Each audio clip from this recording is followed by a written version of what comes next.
Kevin Costner almost stopped one of the best westerns ever from getting made. Kevin Costner may be known as the king of modern westerns, but he once almost prevented one of the greatest movies in the genre from going ahead. Costner may be busy right now trying to get the rest of his Horizon, an American saga series, off the ground, but decades ago, he was obsessed with another story, Wyatt Earp. Of course, he went on to make his own drama movie about the famous lawman in 1994. However, before this, he was initially offered the role of the figure in 1993's Tombstone. These days, we know Tombstone to be the Kurt Russell-Val Kilmer action movie, with no Costner in sight. Well, this tiny period of Western movie-making history is steeped in plotting and drama, and it all has to do with Costner's commitment to Up. Kevin Costner was initially offered Tombstone role.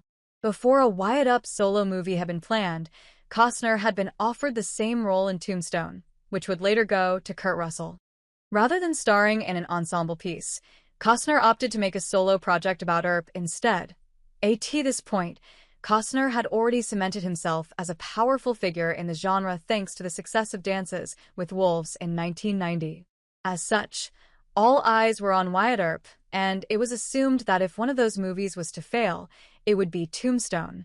Wyatt Earp producer Jim Wilson was even quoted as saying, "Because of the asinine mentality in this town, they won't let two pictures about Earp go forward. If I were a gambling man, I'd bet Tombstone doesn't go ahead." Costner took all the Western costumes around. The war was on. Both movies had Wyatt Earp in the lead, and both focused on the same events, including the famous OK Corral gunfight.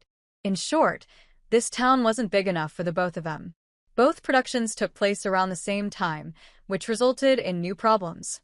According to reports, Costner had secured the majority of Western costumes in Hollywood, meaning Russell, who was for all intents and purposes directing Tombstone, had to think outside the box. Costume designer Joseph Porro later said, "It made it really, really tough.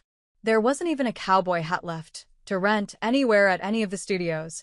As a result, they ended up sourcing from Europe, where the nouveau riche of Tombstone bought their clothes in the first place. Tombstone ended up winning the race.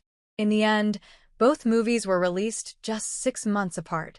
Tombstone in December 1993 and Wyatt Earp in June 1994. However, there was a clear winner in this battle. Wyatt Earp, a 3-hour epic drama, earned just $55.9 million against a $63 million budget. On top of this, reviews were mixed. Tombstone, however, was a grand success.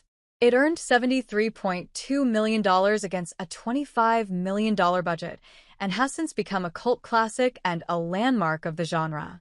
In 2024, Costner reflected on the experience, telling GQ, "I love Wyatt," or "I just love that movie. We got into a level of competition with Tombstone.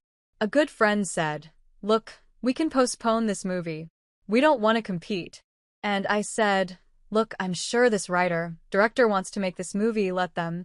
And then this kind of space race started. And I always regretted that there was this kind of weird competition, and it was a fun movie, Tombstone, but it's too bad it went the way it went." For more, find out how to watch all the Kevin Costner westerns. You can also see what's happening with Horizon, an American Saga, Chapter 2, and take a look at our list of the best movies of all time.